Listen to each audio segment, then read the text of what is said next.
I'm having a hard time finding products with high demand and low competition. Any advice? Just before we dive into that one, if you've got any questions that you want answered, then make sure to leave them in the comment section below and they'll be the first to get answered in our weekly session next week. So high demand and low competition, what would be your best advice? Yes, that's a very hard thing to do, especially if you're using certain parameters to define high competition, more importantly, high competition, right? So with high demand, we like to say at least 300 monthly sales is what qualifies for high demand. And with competition, in the past, we've used similar parameters for review counts. So when you're looking at a category of products, and you see the average review count is over 1,000, meaning all the products on page one have an average of over 1,000 reviews. That could mean that it's very competitive. So essentially, we've used review counts from our future competitors as the indicator for competition. Now, if you're using those very strict thresholds or parameters, it is going to be very hard, to the point of this question, to find those products that have high competition or low competition. So what we always recommend doing is to try to find ways to mitigate the competition. Profitability and demand are the two most important things. Competition is important, but there are ways that you can mitigate it and sell in highly competitive categories, just like we did with our PPADs. If you're new to the channel, you don't know what our PPADs are, just check out some of our content. Our $1 million case study is a good way to learn about selling on Amazon through how we did it. But we essentially launched a product in a highly competitive category. And the way we got to be successful despite that is by making the product different and improving the product to truly stand out from that competition. So yeah, any thoughts maybe before we could show something on screen to be more direct with this question, but any thoughts? Yeah, one of my biggest takeaways from launching the washable pee pads was that despite it being a highly competitive category, the demand wasn't just 300 sales per month. It was an incredible amount of demand, thousands per month. And so my takeaway was that despite it being quite competitive by the standards that we've talked about in the past, when demand is that insanely high, like there was thousands of sales per month on average, when it's that high, there's enough piece of the pie for everyone. So despite it being competitive, there were still so many more sales to go around. Right. So that's one thing I would say, is that if you are going into a more competitive category, make sure that the demand significantly outweighs that, so that if you're going into a higher risk, you've actually got a much higher reward to make it worthwhile. Yeah, and I wanted to show something on screen here. So this is the search term, washable pee pads for dogs, which is the search term, the main search term for our product. Now, what I want to call out is we're looking at the top 107 products on Amazon that show up for the search term, and the average monthly sales is 4,400, so really high demand. Now you look at the average ratings, 5,000. That also says really high competition, right? Well, again, what we did is we differentiated. But another way that I think you can mitigate competition rather than differentiating a product, which I think needs to be done first, it's not maybe an or, but just to give you a better idea of the competition, one little trick I like to do is to see if there are any new sellers that have launched in the past 1 to 2 years that are successful. And what that tells me is that it's not impossible for a no-name brand to launch a product and eventually gain a little bit of market share. You don't need to dominate the category, but if you gain even a percentage of a market share in a category like this, that could be pretty huge. And so how I actually do that is by looking at this column, date first available, and that tells you when the product was launched on Amazon. And so, for example, let's try to find a product that was launched relatively pretty recently. So this one here that was launched in 2023 last year is getting around 156 daily sales, 5,000 monthly sales, and they have about 3,000 reviews. So that's a good indicator right there. This product that was launched this year has 44 daily sales and only 200 reviews. So that's actually one that seems more realistic. If I click into that, we can see exactly what the product is. And I see they have a few variations here. But this is an example of a product that was able to come into this highly competitive category, just like we did, and do pretty well. So that's maybe another little tip or trick, is to find people who have done it before you. And if you can find a bunch of those, then hopefully you can feel really good about launching in these highly competitive niches. I love it. What's our next question? Yeah, our next pre-submitted question here is, what are some top PPC strategies to rank on page 1 and get more sales. It's a good one. Well, I consider you the PPC guy. Like, you're the PPC guy, so I'll let you take that one. I think what's interesting here is there's so many keywords that your product can rank on. In order to rank on page 1, you want to find the most relevant keywords. And I've said this in the past few weekly live Q&As, but I'll say it again because it's very, very important. You want to find long tail keywords that are hyper relevant to your product and focus on getting those to page 1 rather than the keywords that technically do get the highest search volume, but they're going to be less relevant and really just more competitive for you, more expensive to bid on. So what I like to do is just find keywords keyword phrases that have at least 3, maybe sometimes 4 minimum keywords in the phrase. So a good example of that is washable pee pads for dogs. That's 4 keywords if you exclude the word for. So that's a keyword that we know we want to bid on pretty heavily. And so now maybe another step from there, you've identified your long tail keywords, is to put them in campaigns into exact match, but it's only one keyword at a time. So rather than having a campaign with 30 to 40 keywords in it, what I like to do is identify those long tail keywords, put them in their own campaign. So I might have like 50 campaigns with 50 different keywords in each one, or one unique keyword in each one. And that way I can more granularly assign a budget to that keyword per day. Because again, if you have them all in one campaign, then they're going to spend at different amounts and you can't really control that keyword spend. And so I'll do that. And when I want to get really bullish on a certain keyword, then I'll really up the bid. I'll up the budget amount for that keyword. And I'll also do some modifiers, right? Like the bidding, what's it called? Bidding targeting, bidding something where you can go up and down with the keywords rather than down only, meaning Amazon can bid more than your bid amount if it thinks it can get the sale or the click. And then another one is like your modifiers for top of search and product page placements. I'll increase both of those as well. So I guess really the biggest tip I would recommend is identifying those long tail keywords first that are hyper relevant to your product and the lower competition, and then putting them in their own unique keywords so that you can more closely track your spending on them. And then really the last thing, really quickly here I would do is use a tool like Rank Tracker to see if it's actually working, your advertising efforts. So if you have Jungle Scout, it's right here under keywords. And for example, you can come in here. Now, we actually have kind of slowed down our advertising, so our data is going to look really bad right now. So it won't be the best example. But you can come in here and track keywords over time. So like this keyword, reusable pee pads for dogs. I'm just looking at the organic keyword rank right now. We can track and see where we are over time and if our efforts are actually working. You can make annotations here as well. So if like on this day here, on the 3rd, we made a change to our campaigns, we can go ahead and note that here. And then that way we can more easily track the cause and effect of what we're doing with advertising. But yeah, hopefully that helps answer your question. That's like one strategy amongst many, but I do think it's one of the most impactful things that you can do today to get ranked on page 1. Yeah, I love it.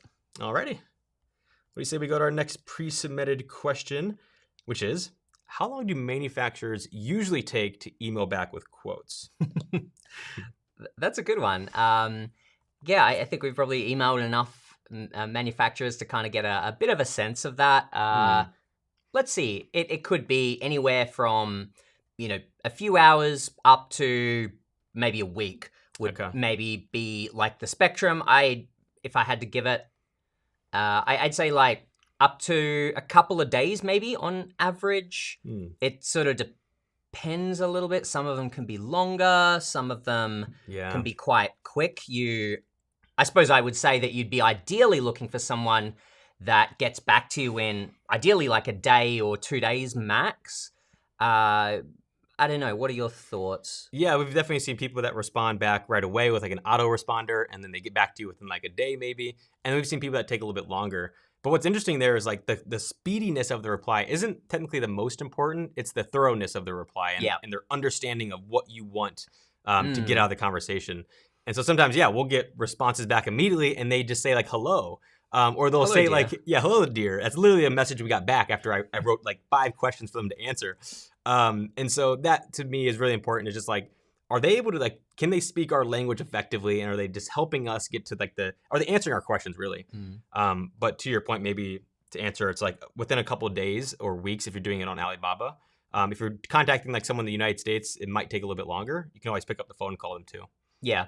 I guess the ultimately, it's like, yeah, the thoroughness is the most important thing. Are they actually going to answer your questions properly and thoroughly? You can tell that they've understood what you're asking for and are addressing that.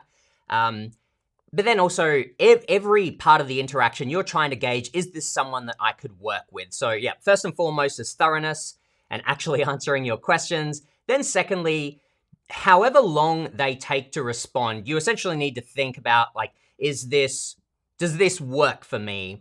If they take a day to reply or if they take 5 days to reply, essentially ask yourself, am I comfortable with that moving forward? And ultimately, if you're comfortable with it, where it's like, okay, I'm always gonna email them, ahead of time when I need a new shipment, and they typically do take 3 or 4 days to get back to me, but I know that they're always thorough, then you might be totally okay with that. So just think about, like, what are you comfortable with, and if it meets that expectation, then it should be fine to move forward.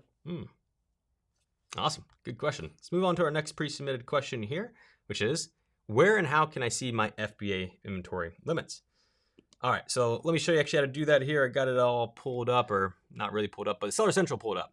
And so to see your storage limits on Amazon, there's a few ways that you can get to it. You can go to inventory and you can go to shipments. Once there, you'll see at the bottom here a capacity monitor. You pull that up. Let me get us off the screen here. You'll see your capacity limits here, and you can see it from standard size. Now, we don't have any oversized products currently in Amazon, but we do have a limit there. And if you're selling any of these products, that you'll see different limits as well. So with standard size, what's cool is, like, these are in volume, right? So like in cubic feet. But you can see, so we're using about 27% of our available storage for standard size. Now, if you're like, I don't know what that means, cubic feet, like, what does that mean in units? You can actually hover over this icon to see the estimated units that it would be. Because remember, like, if you have different products that have different sizes, cubic feet is what Amazon really wants you to think about more, but it's hard to do that when you can just know your dimensions. So this is a estimated units based off all of our products that are standard size. So if we're sending our biggest ones in, it might be lower than this, but if we're sending our smaller ones in, it might be more than this units wise. You can see your on-hand inventory here as well. You can actually click into your capacity manager right here and get a bigger view with you can create a request. We actually haven't had to do this yet, but this is a new release that came out, I believe, last year, where you can request more inventory. You do typically have to bid for it, almost like an advertising campaign. So I guess that could be something that you could consider doing if you really needed more inventory space. But you can see your outlook here for the next few weeks as well. And it seems like we're actually going to be losing some space. And that's probably because we're selling less than we have before. Like I said, we've dialed back our advertising spend these last few weeks. That's the first way you can see it. And then you can find it also if you go to restock inventory. That should pop up here on the bottom as well. Yeah, that is where to find it. Okay, so this next pre-submitted question is, how do I send stock into Amazon FBA? Yeah, I mean, maybe I can just keep the screen share up. Maybe we do that. So we have a video on this, which I'll show you where to find. Just go to our channel and let's see, it should be in our video tab. I'll show you how to do it really quickly, but just to show you this video that will save you a lot of time. Is it? Oh, right here. Yep, this should be the video right here. The number one way to ship your product into Amazon. So definitely watch this video. Lainey does a good job of slowing it down, but really quickly in Seller Central, you just need to go to your shipment tab and go send to Amazon. And then from here, there will be a workflow that the video will do a better job of explaining. But you basically will select where you're shipping from, what products you're going to ship, how many you're going to ship on this other side, on the right side, if I can get to it. And then once you confirm that, you kind of get into like where you need to send it, the labels that you need to have your supplier attach to the product, and so on. So definitely consider watching that video. It's going to be way more impactful than what we could do live here. But yeah, that would be how to do it. Use the send to Amazon workflow. Great. Yeah. Cool. All right. So now this next question is, does Amazon give you an FBA warehouse that is closest to you? Yeah, well, I guess that's potentially changing at the moment, right? Yeah, it's always been something that like sellers have tried to like hack, because I think even before it's Amazon wants your inventory to get into their fulfillment centers as fast as possible so that it can get to customers as fast as possible. So it's not always the location that's closest to you, unfortunately. Now, sometimes sellers have figured out, like, if you just void the workflow, like you kind of like delete everything you had going on, give it like 12 hours, maybe even 24 hours, try again, you might get a different location. Or you update the send from location, and that Yeah. could influence where Amazon chooses to send it. It could, yeah. And it's all based on like Amazon's algorithm of how are we, like, it's probably like based on like the ports that are congested. So it's like real-time information that Amazon knows. We can get it here faster than we can get it there. So But essentially, yeah, like, and to this point, you have not had control. You could not choose. Yes. It was up to Amazon. Yes, exactly. Yeah, unfortunately, that's just not the case. But yeah, hopefully you can get quotes from your supplier and you can figure out the pricing of where Amazon tells you to go. If it's too expensive, you can always, again, void that workflow and try again in 12 to 24 hours to get a better price, hopefully. Cool. All right, our last pre-submitted questions before we get to the live ones here.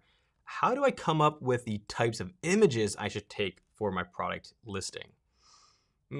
Yeah, this is really good. And if you guys haven't seen it yet, there's a video for that. Yes, we've created a new series on YouTube. It's called Amazon Revamped. Just go back to our last uploaded video and you'll see that first episode. Episode 2 is coming out here shortly. But we show you how to do that exactly by essentially like optimizing a random product we found on Amazon that had a horrible listing. And we really went all out to take new images ourselves and even a product video.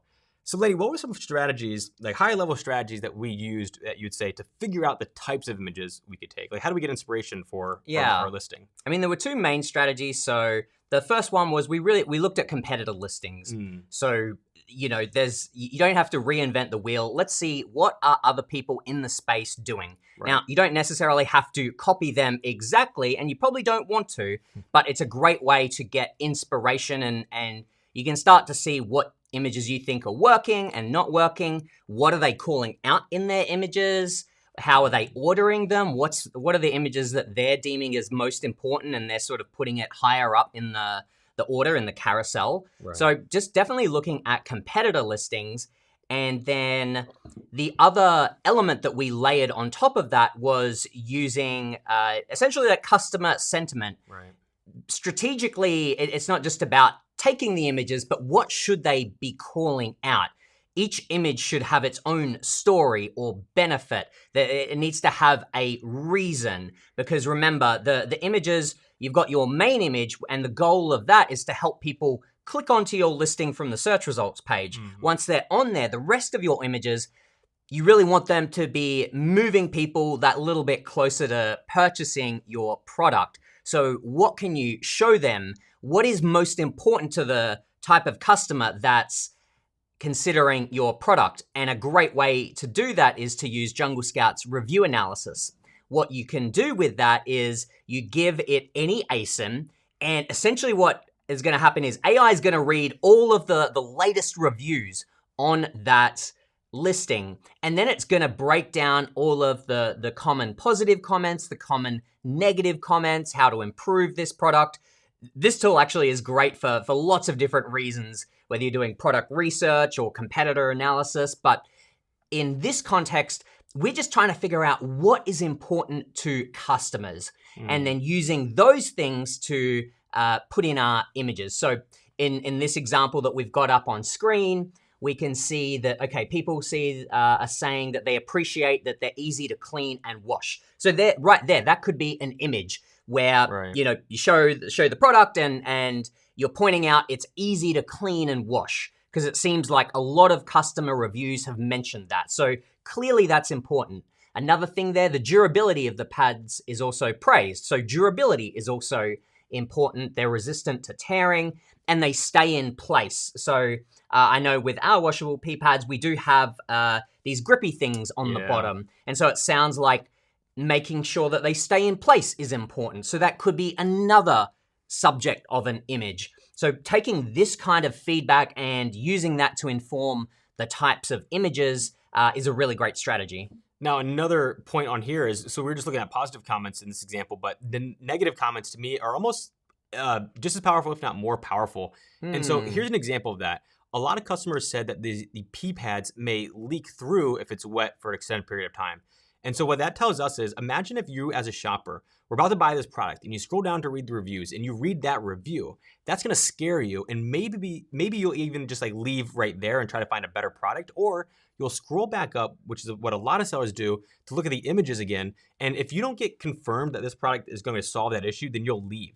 And so that now tells us that we need to have an image that says this product is not leak proof, literally dump water on it, which is what we did on our listing, and then just like erase that fear that somebody has to like buy our product. And that's how we would essentially like come up with images. Yeah. So overcoming some potential objections. Exactly. Here's another one of like, they thought the pee pad was going to be bigger, so it was smaller than expected, so not suitable for their larger dogs. So that's one that we could very clearly get ahead of by showing the size, like the dimensions, but also showing the type of dog that should be on it. Yeah.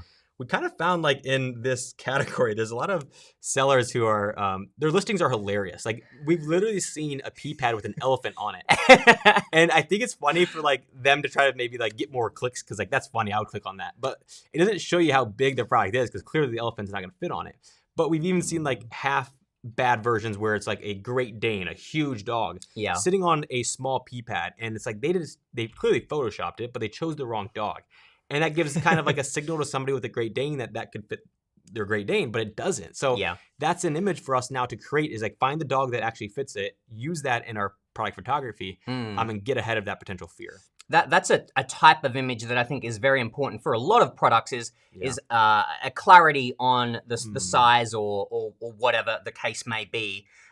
Because people might buy this, you might get extra sales if you're not mentioning it, but you could be opening yourself up to a lot of returns and refunds if you're not clarifying the actual size. Like I'm sure as shoppers, you've probably all experienced this, where you bought something and it wasn't what you expected. It's like, oh, that's actually way smaller than I needed, or it doesn't actually serve the purpose I want. And that's disappointing as a customer. But then as a seller, you're going to get higher returns, and then that comes with its own issues. So making sure you use images to clarify the size, materials, etc., that are important to customers. Yeah. All right, that's all the pre-submitted questions from last week's video. Again, if you want to be included in next week's video in these earlier questions, then make sure to drop a comment down below with your questions. But now we're going to get into the live questions from everyone that's here live in the chat, which again, if you didn't join, every week, Thursday, around the same time, 11 a.m. Central Time. All right, so what have we got? Let's go into our first question here, which came early on. Could you also advise what's better, to take DDP, delivery duty paid, offer shipping from the manufacturer, or freight forwarder services? So basically, should we take our manufacturer's DDP offer, which means they're going to actually do all the work of sending it from their warehouse into Amazon FBA? So you don't got to do anything. They'll handle that, and they'll charge you for it, of course, but they'll handle it. Or should you use a freight forwarder service to do that for you, because perhaps it's cheaper? Maybe. So what are your thoughts? I mean, probably like the simplified approach. I don't have an opinion on one or the other. It's essentially get quotes for both, and sort of weigh up the pros and cons there. I think that's the best strategy, especially if this is your first time with the supplier or with this product even. You want to get quotes. It's going to change throughout the year, so you might want to get multiple quotes throughout the year at different times, but at least in the very first order, I would get multiple quotes. In fact, I would ask your supplier, so they have a DDP quote, it sounds like they offered you. You can now go to a freight forwarder on a site like Freightos to find a freight forwarder that can do DDP, but then also ask your supplier about EXW and FOB, which are basically the opposite of DDP, where you need to do a little bit more work. And really, that's just your freight forwarder doing more work. And you can go to that freight forwarder and ask them for an EXW and FOB quote, and you're truly able to compare. You have 6 different quotes that you can now compare, 3 from your supplier, 3 from the freight forwarder, and you can go with the one that has the cheapest cost per unit to it. Or that's just easier for you to do. So I would recommend getting all those quotes. Yeah, and then just talking a little more generally, just from personal experience, this may not apply to everyone, but in the past, I've taken done shipping options with the manufacturer, as I've often found that that's a little bit cheaper than quotes that I've received from freight forwarders. The advantage, though, of a freight forwarder typically is maybe a little more peace of mind, a little more control over the process, where the freight forwarder's job is really to just look after everything and just make your life as easy as possible. So that may cost a little bit more, but it is also a great way to really be more hands-off, have peace of mind that there's someone that's going to be taking care of everything. If there's customs duties, if there's any sort of issues and so forth, they're like really taking care of the process. So that's one sort of high-level advantage of a freight forwarder versus going with your supplier. However, in my experience, the supplier shipping quotes have been a little bit cheaper, and so I've been comfortable doing that. But maybe just kind of consider your comfort level as well, but ultimately get quotes from both, like Jake said, and then make your decision. Great question. All right, our next live question is, I am unable to find profitable suppliers for Amazon Wholesale. The product's prices quoted by the suppliers are higher than Amazon. Please advise. Yeah. That we're not like wholesale experts, but we have some experience in it, and I think that's definitely a challenge of wholesale. Is your product research is going to be a little bit harder compared to private label, because you not only need to find good products, but you need to find good suppliers, and you need to make sure the suppliers can give you a profitable price to sell on Amazon, or just sell in general even. So that is a struggle. It's usually a numbers game. You have to just reach out to more, find more products, do more product research, and then reach out to more suppliers, because some of them just aren't able to send you or to sell you a product that's going to make it profitable for you. So unfortunately, it's just a numbers game. And you got to keep finding more products and more suppliers. Yeah. All of these business models have a lot of pros and cons. So the pros with wholesales, you can typically get started with less capital up front. Yeah. And you've got the advantage of this is a product that's already established. It's already launched, got sales history. You don't have to do all of the launch stuff. So those are a couple of the advantages. The big disadvantage is exactly this. It's a lot harder to find those, and they're few and far between. They're typically less profit. So that's the downside. And then private label, which is what we, typically prefer, is kind of the opposite, where there's, you can generally have a lot higher profit margins. You're building your own brand and asset, which will most likely have more value in the long term. But then the big downside is it takes more capital up front, and it takes a lot of work to launch the product. So that's why, look at all of these business models. They've all got pros and cons, and just kind of decide, which pain points you're more willing to, work through. And if you're still interested in, wholesale, I'd highly recommend checking out this video. Just go to our videos tab, and it's right here from Brian Connolly, a Jungle Scout employee. He's a wholesale expert. He walked through exactly how he finds products on Amazon, and even shows you how to reach out to the suppliers. So definitely recommend watching this video. Anybody that's interested in wholesale that's on this call, on this video. Awesome. Okay, next question. Hello from the UK. What is your advice to make it product no existence? How to start? To make a product from a product that doesn't exist, I would assume, to create a model first. Right, so you basically are trying to either like invent a new product, or just like create like a rendering or some sort of like drawing that you can give to a supplier, because your product's not something that they've already made or that's already out there on the market. The biggest advice I can give you, there's a couple of ways that you can go about it. Is you can hire a firm that does that for you. So there's some custom manufacturing firms that help sellers or entrepreneurs get these drawings. They even help them reach out to suppliers or find suppliers in the first place. You can reach out to those custom manufacturing firms. Another way is obviously doing it yourself. You can hire somebody on like Fiverr, or maybe somewhere that's more professional. Maybe there's a better marketplace for this, but and they can do the drawings for you. It's going to be hard to communicate to them what you need to get done, but it'll be easier to like have them do a drawing that's closer to your design that you can then send to a supplier. Because what we found is going through the process of trying to do custom manufacturing is it's hard to communicate just through like text. You do need to show them something like the dimensions and what it looks like. And so if you can get someone to do a 3D rendering for you, that would go a long way in getting the manufacturer to know and understand what you're trying to make. That would be my piece of advice. Makes sense. Yeah. All right, so next question. This seller has an incredible selling strategy at the time. I bought the air fryer for 400, or about his air fryer. So the product has 400 reviews and the price was above 200, but he sold it to you for 75. What kind of selling strategy? So basically he sold it to you way cheaper than what it's selling on Amazon. I'd assume or he sold it to somebody. I believe that's a wholesale model. It could be arbitrage as well. Yeah, if it's obviously selling for more on Amazon than what you bought it for, it's typically a good sign of wholesale. Yeah. Feel free to add more context if that didn't answer your question. Cool. This next question. Will we always have to do PPC? That's a good one. Or should we do it every once in a while? Also, if we gain organic ranking in the top 10, we don't need PPC anymore, right? Good question. So I would say you don't always need to do PPC to answer that question, but the minute you stop doing PPC, your organic rankings will drop. They should drop in theory. The only ones that wouldn't drop are probably your branded terms if there's enough search volume there, which is like your brand name and then whatever your product is. Typically, that's what happens. It's called like the flywheel effect. If you can get more sales on Amazon, your sales velocity will go up, and then Amazon will reward you with more ranking, more organic ranking as well. So the minute your sales come down, your BSR comes down, and then your rankings do as well. So it is a flywheel effect. The more sales you get, the better the rankings you typically get. Yeah, very generally speaking, it's advantageous to always be doing advertising generally, and more so you can just kind of figure out to what extent, like how much, like either I'm going to go harder with advertising or maybe I'm going to go through a period where I pull back. But generally speaking, it's better to kind of keep it going. Right. And then maybe as far as like the second part here, if we gain, or if we've got a really high organic ranking, we're in the top 10 search results, we don't need PPC.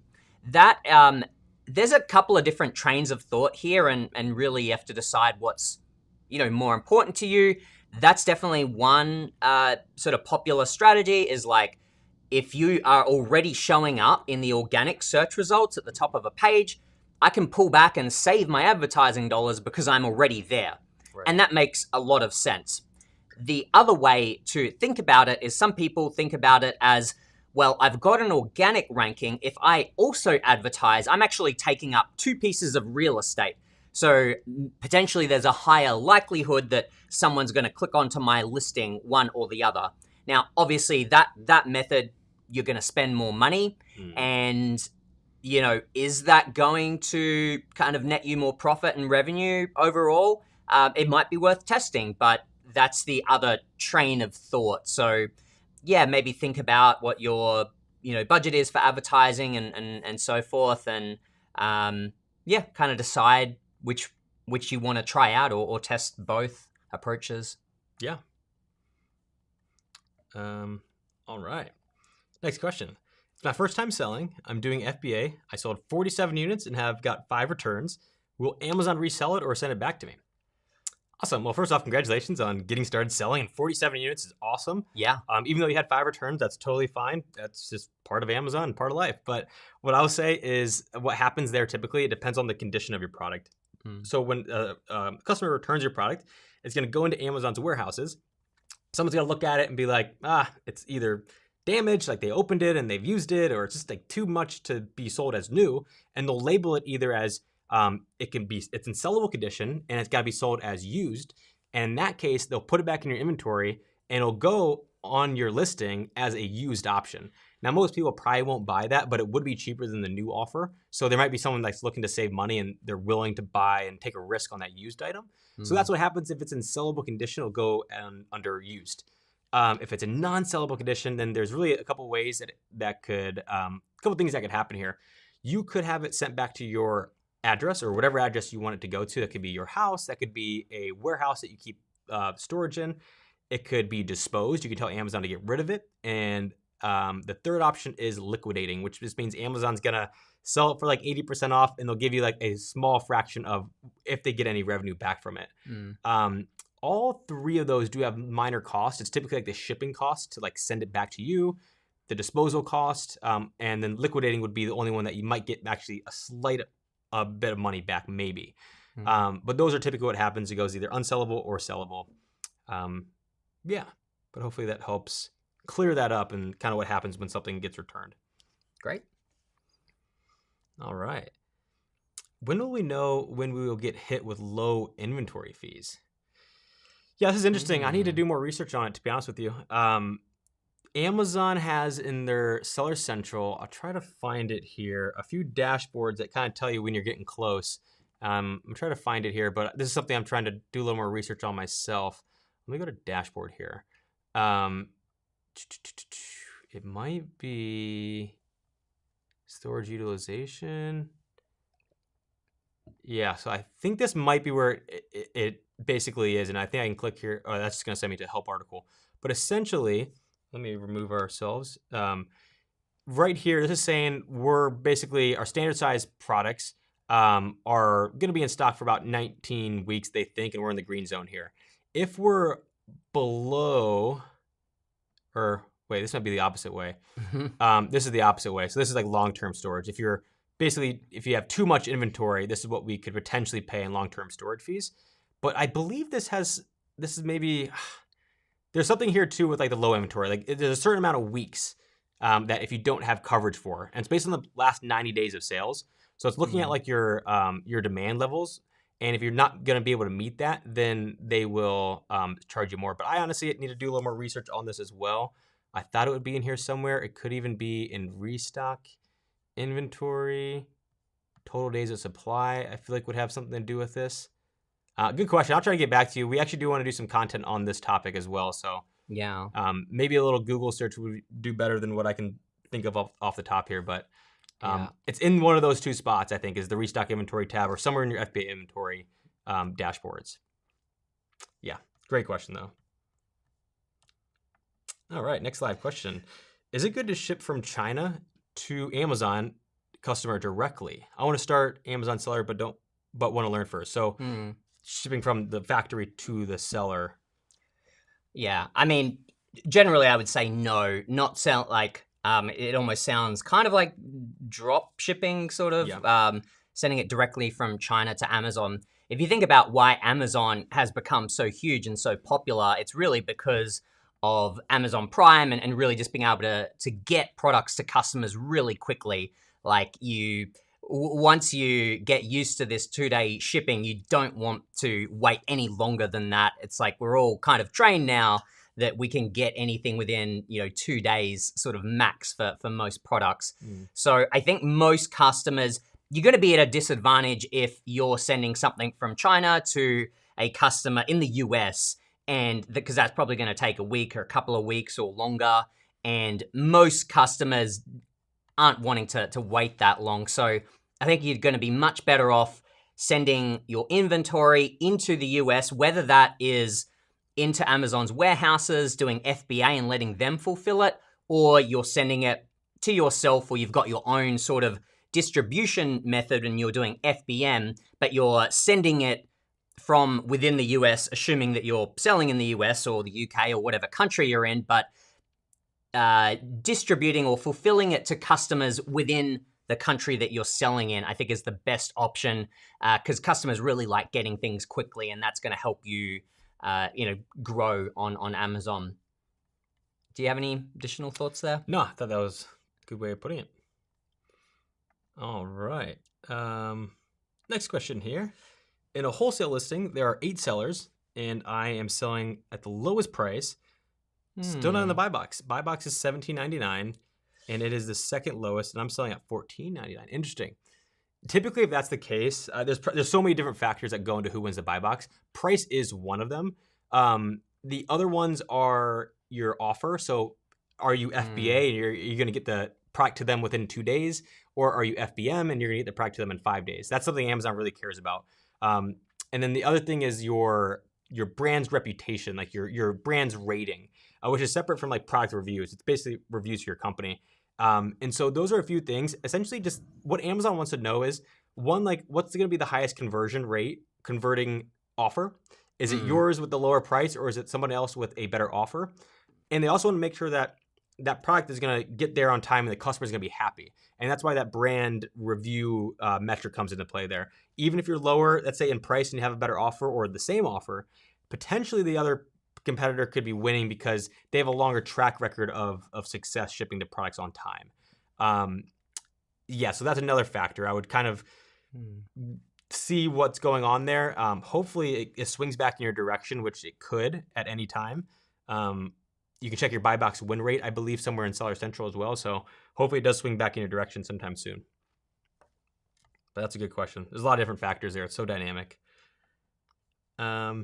Okay, yeah. What do you know about the new SIP? So Ship in Product Packaging Program is a good program. I'm just learning this program as well myself. It's really new. I believe what it is essentially is exactly what it sounds like.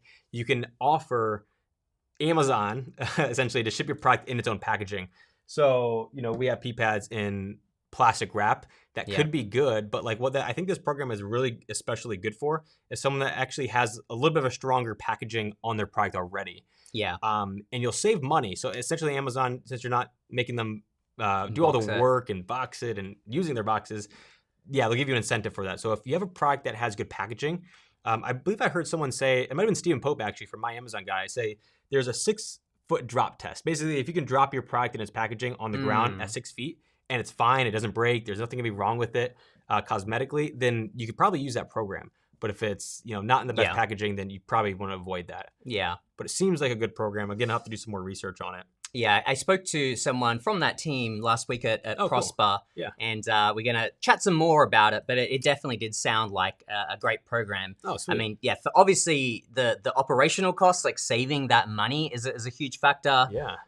But it, can potentially also improve your brand awareness because now you could have your branded box rather than an Amazon box. And then, of course, it's also, more green. You're not just having a box inside of a box and just kind of like, less waste. So it seems like a good program, but we'll have to look into it a little bit more. Awesome.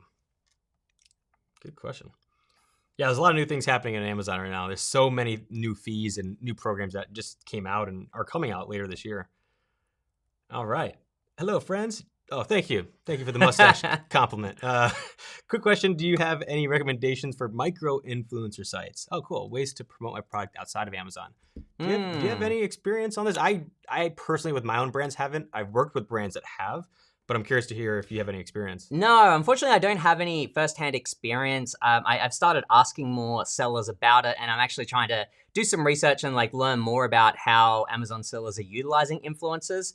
So I'm definitely looking into it, and it's something I think we can create content around in the future and interview some different sellers and seeing how they're using it.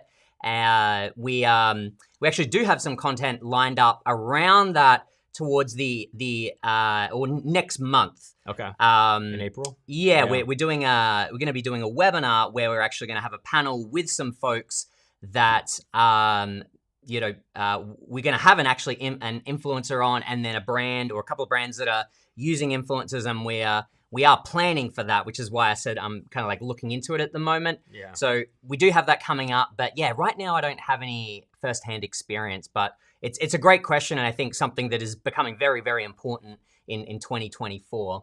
So definitely good to be thinking about that. Okay, awesome. Nice little teaser for some future content as well. Yeah. Okay, awesome. Great question. Awesome. First private label product. Can I choose kitchen utensils / home linen / office products / baby products, etc. after enough due diligence plus research? Or do I have to find some cool new innovative product? Good question. It doesn't matter what category you sell in. Obviously, there's certain categories that are better because inherently there's better products within those categories.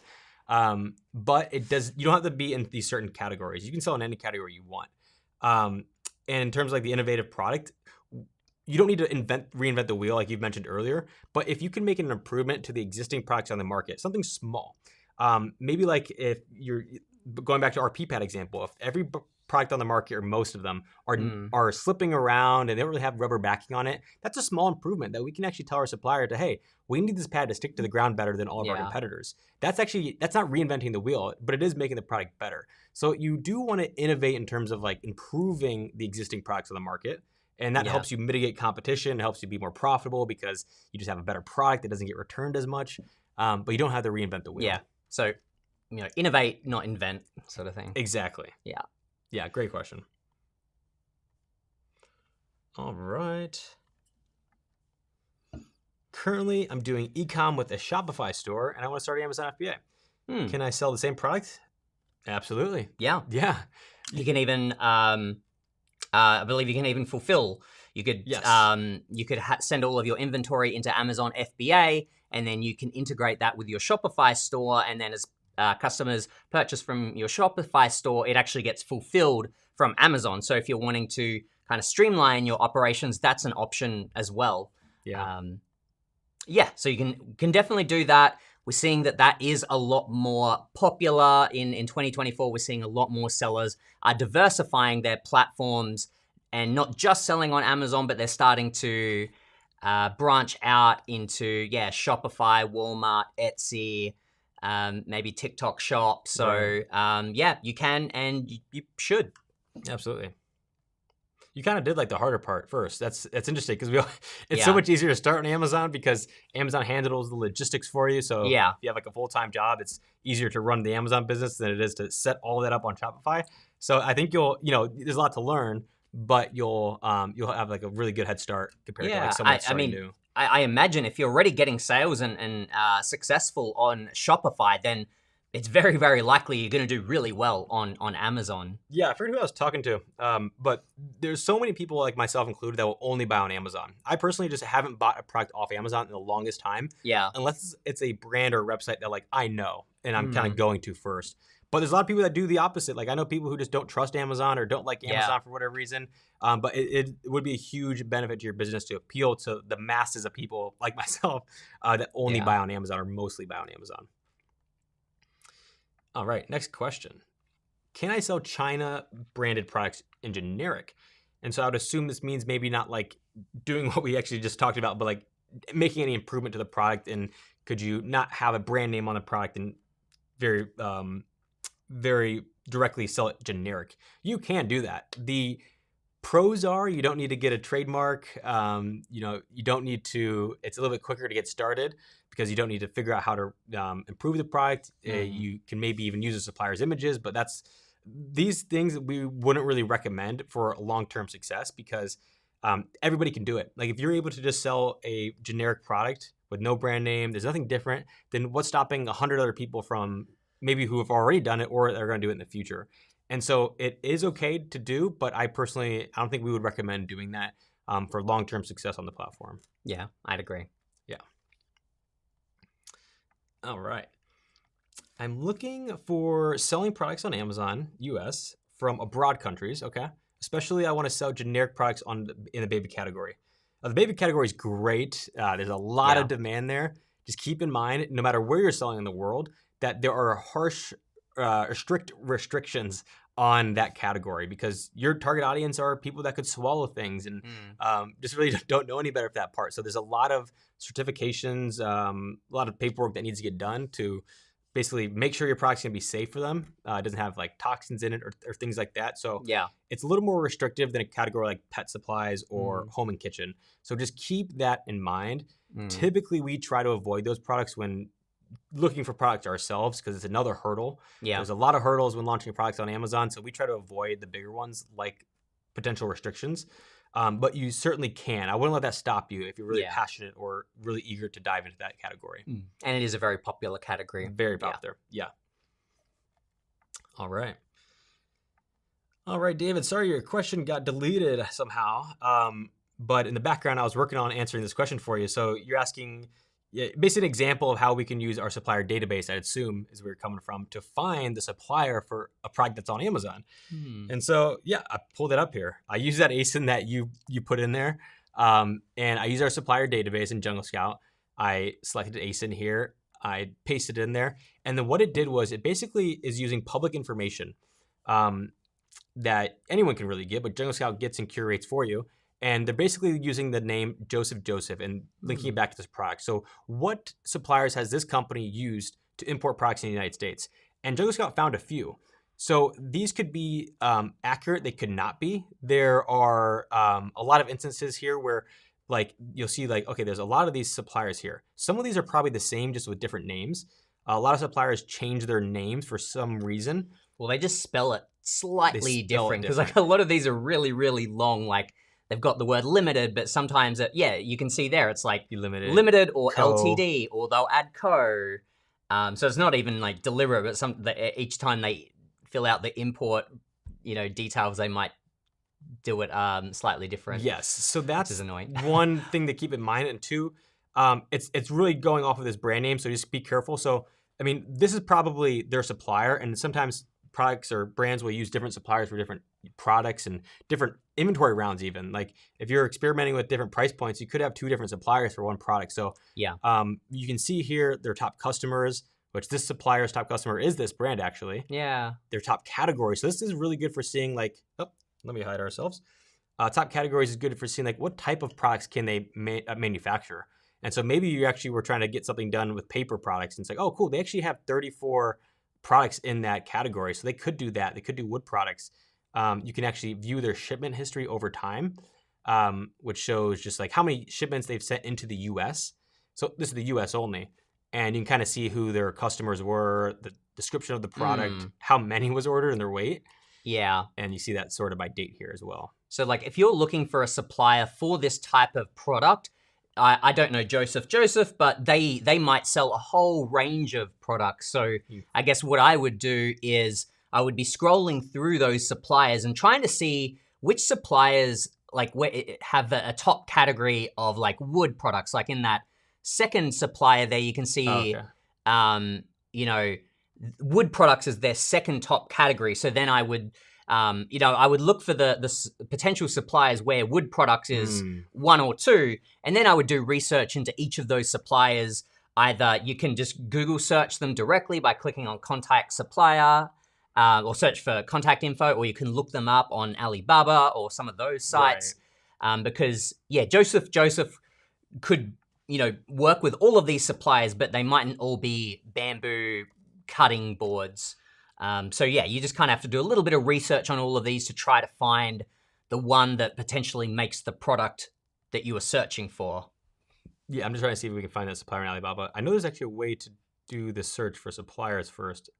Oh, manufacturers.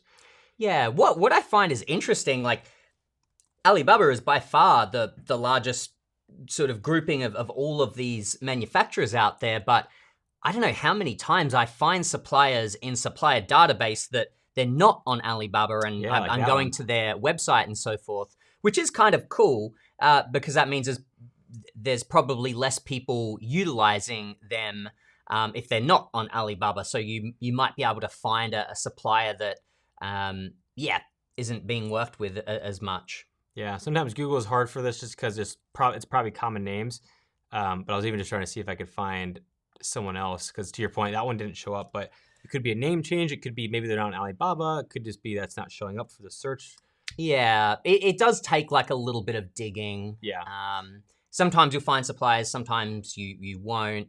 This actually looks like a good example where there are a lot of suppliers there, and hopefully, yeah, you could, like actually the one a couple down, you can see top categories is wood products. So it's like, oh, maybe they do bamboo. Actually, if you could click on that one, and can you see the shipments for that particular? Oh, yeah.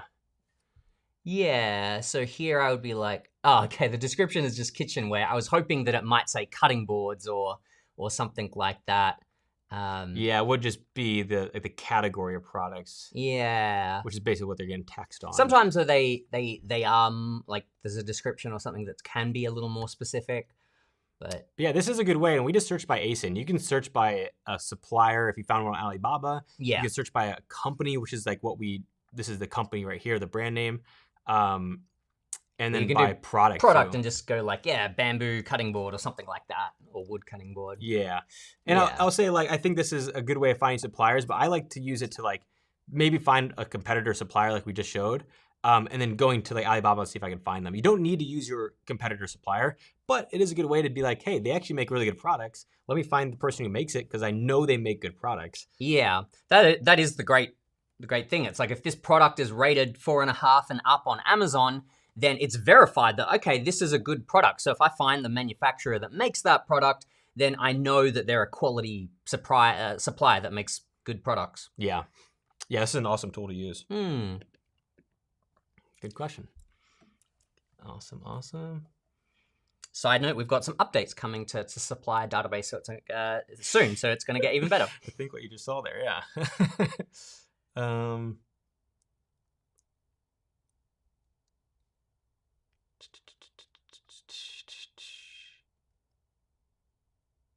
Let's see. Sorry, I was just kind of getting back to the questions here. Awesome. If we're doing Amazon FBM, can we put a review request in the box? So can we increase review faster? Absolutely. So the product insert, yes, you can do it with FBA or FBM.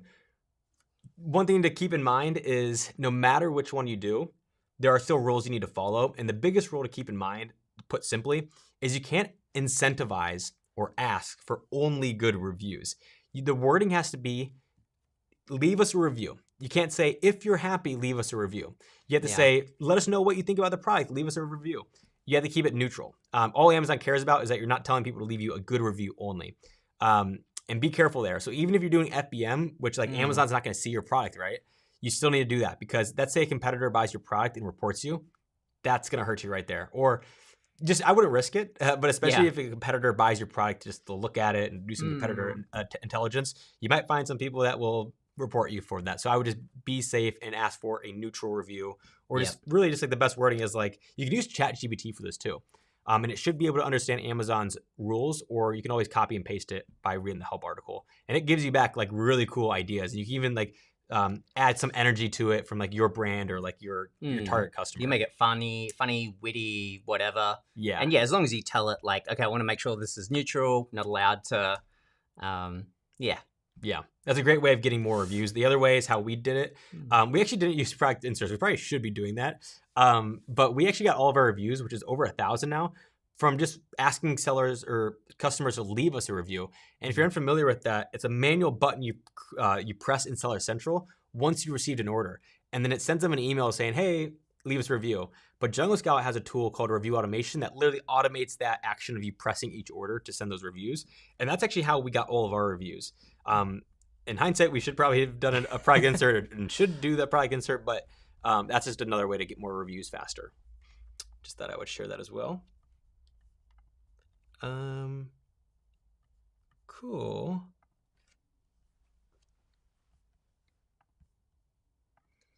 This is almost a similar question before, like selling products on Shopify and Amazon, but like how should I price it compared to other sellers? I'm selling dog toys at $30, but on Amazon it's $12. So it's like $30 on your website, but you're seeing roughly the same product be sold on Amazon for like half your price. How should you go about it? Well, you should always go about it on whatever's going to be profitable for you. If you can only sell it at $30 on Amazon and be profitable, do that. Maybe you actually need to increase your price. Whatever's going to be profitable for you on Amazon, do that. Now, if you're launching a new product and you're seeing the average price point is like $12 and there's not really people buying that product at $30, like there's just hardly any sellers that are successful at that price point, then I'd be a little more worried that your inventory is going to sit in the warehouse forever and it's not going to sell fast enough and you're going to be collecting storage fees. But what I would do here is just, if you're already selling a product, put it on Amazon, see how it goes for a few months, maybe a year, give us a longer time to really understand how it's going to work on Amazon. But don't sell it under your break-even cost. Figure out what that break-even cost would be, and make sure you're going to make a profit, regardless of what everybody else is doing. Yep. Can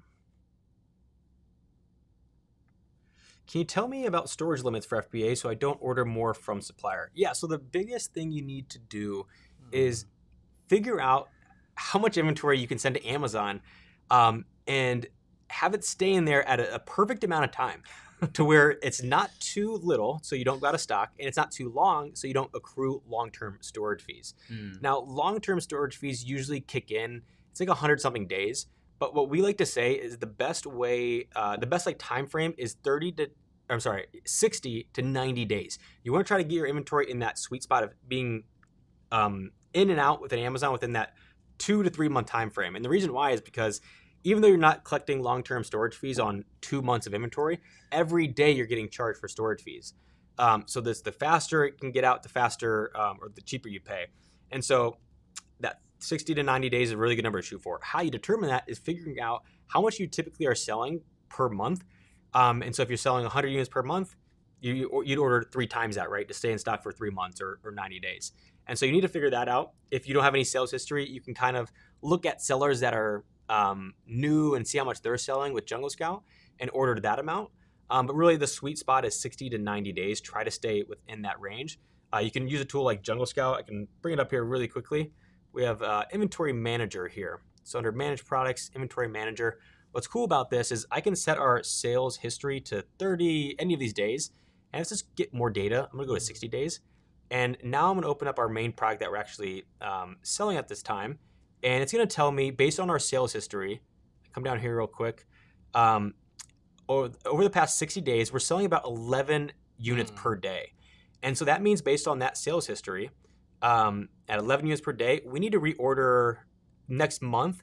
And this is how much we should order, because we're going to go out of stock a little bit after this. And so what that means is we come over here, date to reorder is the 7th, because we have our lead time set in this tool as well, which is basically right here, 80 days. So we've told Jungle Scout, hey, it takes us 80 days for our supplier to make the product and ship it into Amazon. And so that 80 days is telling us like, okay, if we order right here, 80 days after this, we're going to go out of stock. So that's why we need to order this by April 7th. And you can see here, Jungle Scout does a cool job of telling you how much inventory you have left, how much, what that inventory is, what it's like worth right now in Amazon, the profit, average daily sales, profit per unit, so on. And so then you can even see like, if we were to order that amount, what it's going to cost us, how much we can expect to profit from it, and then that ROI. So this is a really cool tool to help you figure out how much inventory you need to send in and when you need to send it in. But you first need to go into Jungle Scout, update your product cost and your lead time so that we know how to like accurately calculate when you need to reorder by. Makes sense. Yeah. Cool. I think the next one is Chinmay. Chinmay. All right. If I buy branded products, which are from GS1 and sell under generic category, and the seller is not registered legally, can I face issue doing wholesale? Yeah. If I'm reading that right, typically you can't sell someone else's branded product without their permission if they're not like on Amazon. Like if I'm reading this right, like you find Topo Chico or a branded product that already exists. Okay, maybe a few things. If a listing already exists on Amazon, then you can't create a new listing with their brand name. If a listing already exists, then the only way to sell that product is on that existing listing. Amazon doesn't want, different listings for the same product. It all needs to be under the one listing. If that product isn't on Amazon, then it can be added on Amazon, but you would typically need the permission from that brand to actually sell that, I believe. Yeah. I guess like you can't wholesale a product without, the permission from the brand owner. Exactly. If I'm following this correctly. Yeah. Yeah. Good question. Per usual, another good question from Chinmay. Now, a random question, because the name's random. New user of Jungle Scout. Oh, sorry, it's not a question. Awesome. Welcome to Jungle Scout. Welcome to selling on Amazon. Sorry, that was a question. Thank you for the love, and hopefully you're learning how to sell on Amazon. Go ahead and watch our videos on YouTube. You can start with the How to Sell on Amazon video. That's like our main video on the page. That should hopefully teach you everything you need to know about Jungle Scout and Amazon as well. I love it. All right, next actual question. I'm selling generic product. Can I use this Amazon seller account to launch my own brand? Yeah. Amazon wants you to have one account. I mean, if you need to have separate accounts so it's easier for you to manage, then that's fine. But you could do private label, wholesale, arbitrage, drop shipping, all in one account, and you can have different brands in that account. There's just like a drop-down menu in Amazon. As you can see here, if we had more brands, we would actually come up here to this drop-down, and we see, our one brand with different marketplaces. But then if we kind of like collapse that, we could have different brands right here as well. So yeah, you certainly can have multiple brands and business models under one account. Perfect. All right. What's your opinion on third-party websites that claim to get you honest plus Amazon terms of service reviews? Run away. Yeah. It's like directly against Amazon's policy. So even if they say it's Amazon terms of service compliant, the reviews, just by nature of their business, it's not, because Amazon does not. They very specifically say you cannot be a part of those programs, and I don't know how, but they are really, really good at cracking down and catching those sellers that are doing that. So I would run, like you said, and just Yeah. don't do that. Don't risk it. You might come across sellers and other examples where it's like, oh, this person is clearly using it, or I know that they're using services like that and they're getting away with it. And that happens, but it's like it'll catch up with them. It's not worth the risk. Just stick to white hat strategies. And there's so many things out there that you can do that are legit. And definitely don't go to these third-party websites claiming to get you honest reviews. Amazon absolutely and is very vocal about not wanting people to do that sort of thing. Yeah. Run. All right. So my inventory has reached the warehouse and is in receiving status, showing the inventory in reserve. I think I can launch the product, but none of them are Prime eligible. Should I wait or launch? So if it's in reserve, I believe that's typically, there's a few different things that could happen, but it's because Amazon's dispersing your inventory across different warehouses. So it's literally like on a truck or in the warehouse getting ready to be shipped out. And so you technically could, you are launched technically, like your product is in an Amazon warehouse. Typically you should see on your listing when it's available to be shipped to customers, depending on where they live.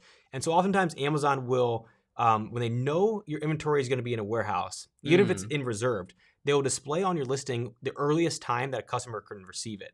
And that just lets your listing be live. And so if someone's on your listing and they say, oh, it could be here in 3 days and you're still in reserved, it's because Amazon knows it's going to be in a warehouse before then and it can be shipped to that customer wherever they are within that promised time frame. So you are technically launched. But in terms of like getting ads going, you could get those going now. I would probably wait until it gets into FBA just because you don't want to advertise and maybe the shipping time is like 5 days because your inventory needs to be shipped. I would wait till it actually does get Prime so that it's always going to be like a 2-day delivery window for customers. Yeah, your conversion is going to be higher if that happens. But typically, like it varies how long it takes to move, but I would check on it every single day because you could come in tomorrow and at least some of it is available. And as soon as some of it is available, you're probably going to get that Prime badge and be able to do that 2-day shipping. Yeah. All right. Is the adult toy category on Amazon easy to get into? I don't know, but it is one of those that are tough to get into, and it's tough to stay in. So like I actually just read this the other day when I was reading some Amazon new updates, but it's one really hard to get into because you need to have a lot of like compliance and just like almost like the baby category. There's more hurdles of getting into there and launching a product. You have to like prove a lot and do a lot of paperwork. So that's like one thing. But then 2, it's really hard to advertise because Amazon can pull your ads. They can make you ineligible for things like coupons and limited time deals because it could be inappropriate to somebody that's on the app. So Amazon, like you could be 18 years old or 16 years old on the platform as a shopper. So those products might be deemed. It's funny how they use this word, but they actually use the word embarrassing, which is I found this out. So like it could be embarrassing to somebody, and that's such a subjective term. But it's true that like if one person finds it embarrassing, that could be a reason that your ad or product gets taken down or suspended. So it is hard to get into. Just like a lot of categories are, but there are ways that you could get into them. You just got to go through some more hurdles. Right. Cool. All right. Yeah, we'll probably take us a few more here and then wrap up for the week. But let's see here. Man, I portable houses. I didn't even know this is a thing. I think I've seen this before. I think it's like a new thing, but I have no idea, unfortunately, about selling portable houses. You haven't tried selling a I haven't, no. house? I know they're getting into cars, Amazon, but houses, that's new to me. But I don't know. Yeah, returns they sound like a headache. Yeah, I wouldn't want to deal with that. Imagine returning a house. But I don't have any thoughts. That's awesome. I just think it's funny. All right, so what's our next question here? Just to reiterate, I actually do see a few of these similar questions, last few questions, but you can sell any number of brands under one Amazon Seller Central account. You can do the same for any type of business model under one account. Just to answer a few of those questions I see came in here. Okay. This is the next one. Let's see. Question here from Paulette. Suppliers ask for minimum order quantities in the thousands to brand the product's packaging. How can you sellers brand packaging without paying so much and qualify for the Amazon brand program? No. Sorry, we're just having conversation with Alexa in the background. I said it again. Okay. Okay. All right, it's quiet now. So, minimum order quantities for brands product packaging. I'm just going to make some assumptions about what you're talking about here. I'm going to assume that you're talking about, like, how can I afford to, my supplier might be saying in order to have custom packaging, I need to order 3,000 or 5,000 units or something like that. In my experience, I can order a separate, I've got a minimum order quantity for the packaging alone. And that's not the same as how much you might be paying for your product. So if I'm paying $5 for a product, I might only have the budget to buy 1,000 units. But they might tell me if I want to customize my packaging, you need to order 3,000 units.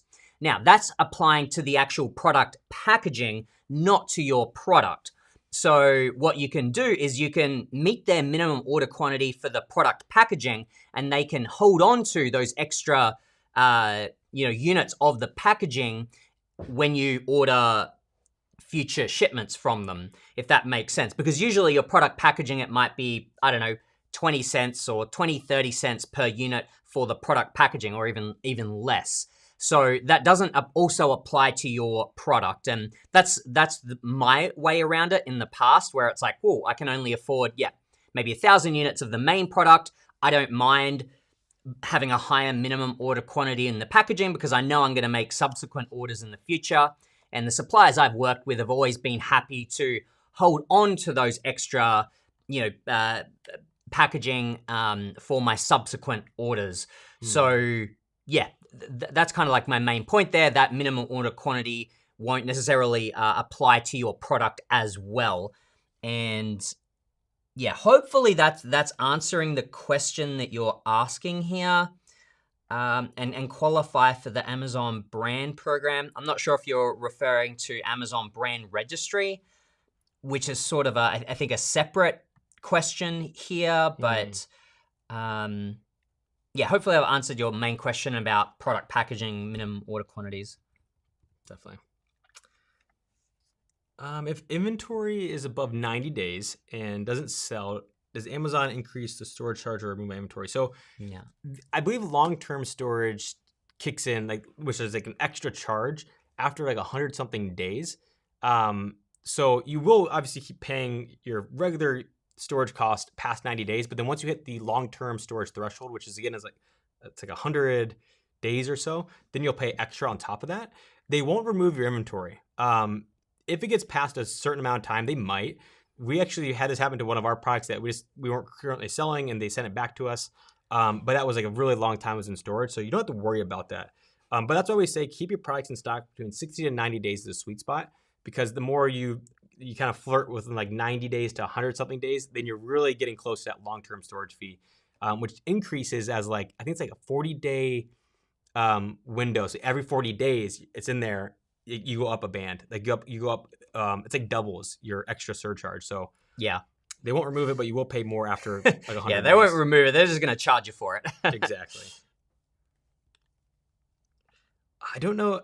You have to provide a little more context, but for account-related suspensions, you'd have to have done something consistently wrong over time. So unfortunately, I don't know how to answer this question directly, but just whatever was the issue, Amazon could tell you, and it's usually repeated actions that get you suspended. So a really popular question, but what label should we put on the package, the UPC or FNSKU or both? I'm just going to say the FNSKU barcode. If you're just selling on Amazon, what Amazon wants to see is the FNSKU barcode on your product.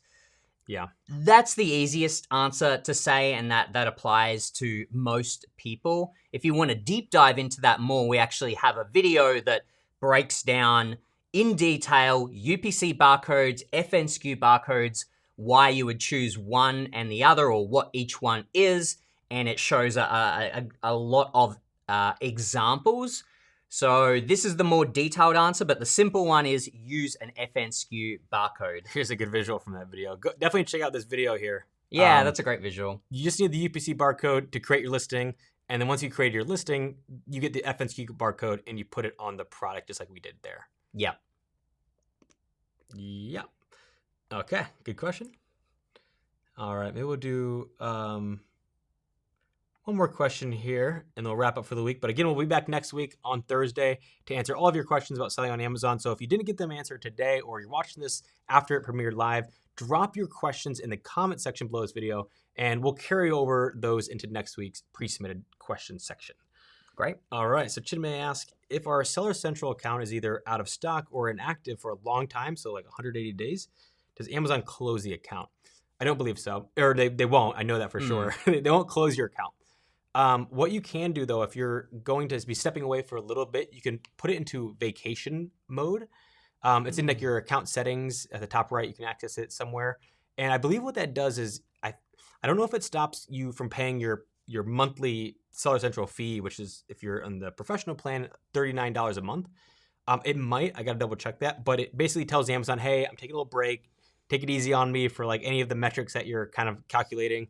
And so that will signal to Amazon to kind of like stop that calculation for you. You don't have to do that, but they won't definitely close your account for not having inventory in for even just like a year or two. Yep, that makes sense. Well, that wraps up our questions for today. If you've got some value and appreciated our answers today, we'd really love it if you'd let us know by hitting the thumbs up button down below and leaving a like on the video. That just encourages us to come back and do more of these each week. Again, if you haven't had your questions answered, or you've got follow-up questions, then make sure to leave them in the comments below this video and we'll answer them next week. But otherwise, thanks for joining today. Have a great week. Happy selling, and we'll see you in the next video. See you guys. Take care.